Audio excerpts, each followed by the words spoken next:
बंगाल के अंदर बढ़ रही हिंसा को लेकर आखिरकार पीएम मोदी ने बड़ा फैसला कर लिया। ममता दीदी के खिलाफ में बंगाल के राज्यपाल जगदीप धनखड़ के द्वारा पीएम मोदी से बातचीत करने के बाद में बंगाल के अंदर आर्टिकल 356 के तहत राष्ट्रपति शासन लगाए जाने पर बड़ी मुहर लग चुकी है। तो वहीं ममता दीदी के करीबन कल 43 मंत्रियों के द्वारा शपथ लिए जाने के बाद बड़ी खबर सामने आ रही है कि आज सुबह ही बंगाल के करीबन 23 बड़े नेताओं ने टीएमसी पार्टी को छोड़ बीजेपी का दामन थाम लिया है, जिससे ममता बनर्जी को बड़ा झटका लग चुका है। गृह मंत्री अमित शाह और पीएम मोदी के साथ में हुई बातचीत के बाद राज्यपाल जगदीप धनखड़ ने भी आंखों में दर्द सलगते हुए उन्होंने कहा कि बंगाल के अंदर चुनावी नतीजों के बाद में बढ़ रही हिंसा के बाद में उनका काफ़ी ज़्यादा दर्द बया हुआ है, वो भी पहली बार। राज्यपाल जगदीप धनखड़ ने बड़ा बयान देते हुए कहा कि बंगाल के अंदर संविधान की पूरी तरीके से धज्जियां उड़ा जा रही है और ममता दीदी लगातार लोगों के खिलाफ में बड़े एक्शन ले रही है।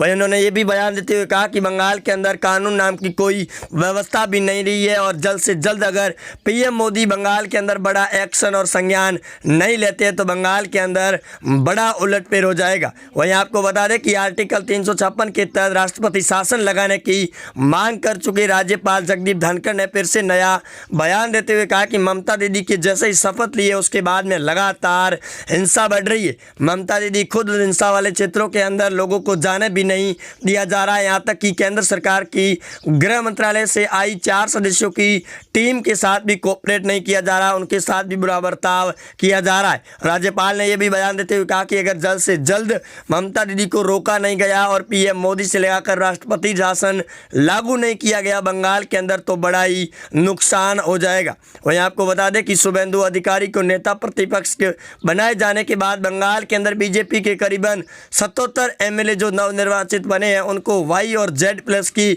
सिक्योरिटी भी दी गई है गृह मंत्रालय की ओर से। बंगाल के अंदर लगातार बढ़ रही हिंसा के बीच में ये भी खबरें सामने आ रही है कि करीबन 400 से 500 बीजेपी कार्यकर्ताओं ने बंगाल को छोड़कर असम के अंदर बच चुके। इस बीच में ये भी दावा किया जा रहा है कि बंगाल के अंदर करीबन 1 लाख से ऊपर हिंदू परिवारों ने बंगाल को छोड़कर कहीं और चले गए हैं, जिसके चलते ममता दीदी ने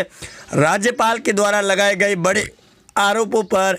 पर्दा डालते हुए कहा कि बंगाल के अंदर पूरी तरीके से शांति है, राज्यपाल पूरी तरीके से झूठ बोल रही है। जिसके बाद में बंगाल के अंदर लगातार बढ़ रही हिंसा को लेकर खबरें अभी भी जारी है। यहाँ तक कि राज्यपाल ने यह भी बयान देते हुए कहा कि जिस प्रकार जम्मू कश्मीर के अंदर आर्टिकल 370 हटाए जाने के बाद में महबूबा मुफ्ती को नज़रबंद किया गया था, उसी प्रकार ममता बनर्जी को भी नज़रबंद नहीं किया गया तो बंगाल के अंदर बड़ा ही सियासी उलटफेर हो जाएगा। राजनीतिक पार्टियों के बीच में बंगाल में टीएमसी और बीजेपी के बीच में लगातार बड़े तौर पर जंग छिड़ी हुई है। यहाँ तक कि ममता दीदी खुद बंगाल के अंदर पीएम मोदी और गृह मंत्री अमित शाह से लगाकर राज्यपाल को भी भाव देती हुई नहीं दिखाई दे रही है। बंगाल के अंदर लगातार धज्जियां उड़ाई जा रही है संविधान को लेकर। राज्यपाल की बड़ी बात सामने आने के बाद पीएम मोदी ने बड़ा संज्ञान भी ले लिया और ममता बनर्जी तिलमिला उठी है।